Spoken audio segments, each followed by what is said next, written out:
বিশ্বনবী বলেন লাম্মা খালাকাল্লাহু আদামা ওয়া কানা তুলুহু 60 যিরাআন, আল্লাহ তাআলা যখন আদম আলাইহিস সালামকে তৈরি করলেন 60 হাত লম্বা করে তৈরি করলেন। সুবহানাল্লাহ। আর আমরাও যারা জান্নাতে ঢুকবো আমাদের আকৃতি থাকবে 60 হাত লম্বা। মজা করে সুবহানাল্লাহ পড়তে পারলেন না? আল্লাহ সাইয়েদনা আদমকে তৈরি করলেন এই জুমার দিনে। আবার সাইয়েদনা আদম আলাইহিস সালামকে পৃথিবীর বুকে তিনি পাঠিয়ে দিয়েছিলেন এই জুমার দিনে। সুবহানাল্লাহ। কুল নাহবিতু মিনহা জামিআ, ও Adam go down with your wife, তোমার স্ত্রী হাওয়াকে নিয়ে পৃথিবীতে নামো। সাইয়েদনা আদম আলাইহিস সালামকে আল্লাহ তাআলা পাঠিয়েছিলেন শ্রীলঙ্কার একটা পাহাড়ে, অ্যাডামস পিক। ওখানে ঐতিহাসিকভাবে প্রমাণিত, এটা হাদিসে নেই, কুতুবুত তারিখে এসেছে। শ্রীলঙ্কা একটা পাহাড় আছে কলম্বো থেকে অনেক দূর, ওই পাহাড়ের চূড়ায় সাইয়েদনা আদম আলাইহিস সালামের ফুটপ্রিন্ট আছে। ফুটপ্রিন্ট মানে পায়ের ছাপ। সুবহানাল্লাহ পড়ো। সুবহানাল্লাহ। তো যেদিন আদম আলাইহিস সালামকে আল্লাহ ওখানে পাঠিয়ে দিয়েছিলেন ওই দিনটা ছিল জুমার দিন। সুবহানাল্লাহ নাই? সুবহানাল্লাহ। সুবহানাল্লাহ বাড়িতে যায় বলেন, সুবহানাল্লাহ। চিল্লায় পড়েন আল্লাহু আকবার। এরপরে সাইয়েদনা আদমকে পাঠানো হলো শ্রীলঙ্কায়। সাইয়্যিদাতুনা হাওয়া আলাইহিস সালামকে পাঠিয়ে দেয়া হলো সৌদি আরবের জেদ্দা শহরে। আরবিতে জেদ্দা বা জাদ্দা মানে দাদি, জেদ্দাতুন বা জাদ্দাতুন মানে কি? দাদি। হাওয়া আলাইহিস সালাম আমাদের সবার দাদি, ঠিক কিনা? ওনার নামে এই শহরের নাম। বছরের পর বছর সাইয়েদনা আদম আলাইহিস সালাম এবং হাওয়া আলাইহিস সালাম আল্লাহর কাছে ক্ষমা চাইলেন, আল্লাহ ভুল করে নিষিদ্ধ গাছের ফল খেয়েছি, তুমি মাফ করে দাও। আল্লাহ বললেন আদম কয়েকটা কালিমা শিখিয়ে দেব, এই কালিমাগুলো পড়ে আমার কাছে দোয়া করো, আমি কবুল করে নিব। আল্লাহু আকবার। আল্লাহু আকবার।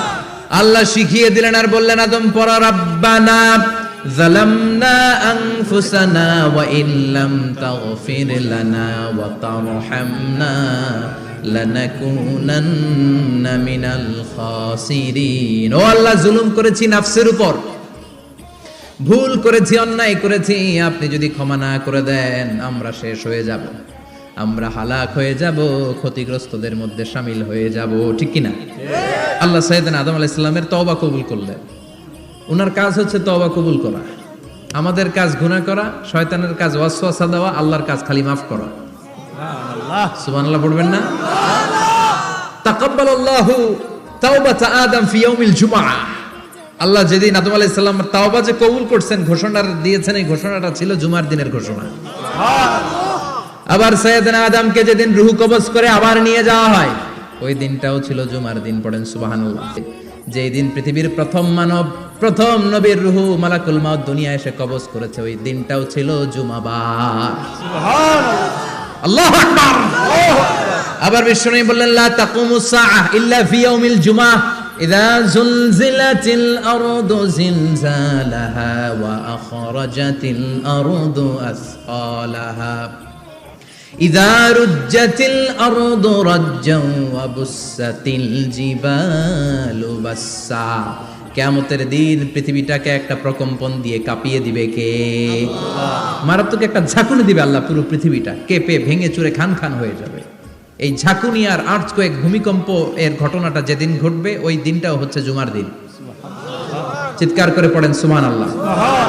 তার মানে আদম সৃষ্টি হলো জুমার দিনে, দুনিয়ায় নামিয়ে দেয়া হলো জুমার দিনে, তওবা কবুল করে নেওয়া হলো জুমার দিনে, রূহ কবজ করা হলো জুমার দিনে, আবার কিয়ামত সংগঠিত হবে জুমার দিনে। পড়েন সুবহানাল্লাহ। আবার বিশ্বনবী বললেন আর রমাদান ইলা রমাদান, এক রমজান থেকে আরেক রমজানের মাঝখানে যত গুনাহ হয় মাফ করে কে? আল্লাহ। তারপরে বিশ্বনবী বললেন আল উমরাতু ইলাল উমরাহ, কেউ যদি একবার উমরা করে পরে আবার করলে দুই উমরার মাঝখানে গুনাহগুলো মাফ করে দেয় কে? আল্লাহ। আবার বিশ্বনবী বললেন আল জুমআতু ইলাল জুমআ কাফফারাতুন লিমা বাইনাহুমা, এক জুমার পর থেকে সামনের জুমা আসা পর্যন্ত যে সগীরা গুনাহগুলো হয় সবগুলো সগীরা গুনাহ মাফ করে দেয় কে? রজব শাবানে বরকতে দাও, রমজান মাসে গুনাহ ঝড়াও, সপ্তাহ জুড়ে তুমি বরকতে দাও, জুমার দিনেতে গুনাহ ঝড়াও, রজব শাবানে বরকতে দাও, রমজান মাসে গুনাহ ঝড়াও। ঠিক কি না? তার মানে জুমার দিন গুনাহ মাফের দিন, সারা সপ্তাহে ভুল ত্রুটি অন্যায় যা করলাম জুমার নামাজের বদৌলতে সব গুনাহ মাফ করে দেয় কে? এই দামি দিনটাকে আল্লাহ ইহুদিদের দিতে চেয়েছিলেন, পায় নাই। আলহামদুলিল্লাহ কইবেন না? আলহামদুলিল্লাহ। ইখতিলাফু, তারা ইখতিলাফ করে হারাইছে এটা। এই দামি দিনটা রব্বুল আলামিন নাসারাদেরকে দিতে চেয়েছিলেন, ফাখতালাফু, ওরাও ইখতিলাফ করে হারাইছে। এজন্য ইখতিলাফ ভালো জিনিস না খারাপ জিনিস? মারামারি ভালো জিনিস না খারাপ জিনিস? আর ঐক্য করা ভালো জিনিস না খারাপ জিনিস? ঐক্য করতে রাজি আছেন? ইহুদিদেরকে আল্লাহ দিতে চাইলেন, ইখতিলাফ করে হারাইছে।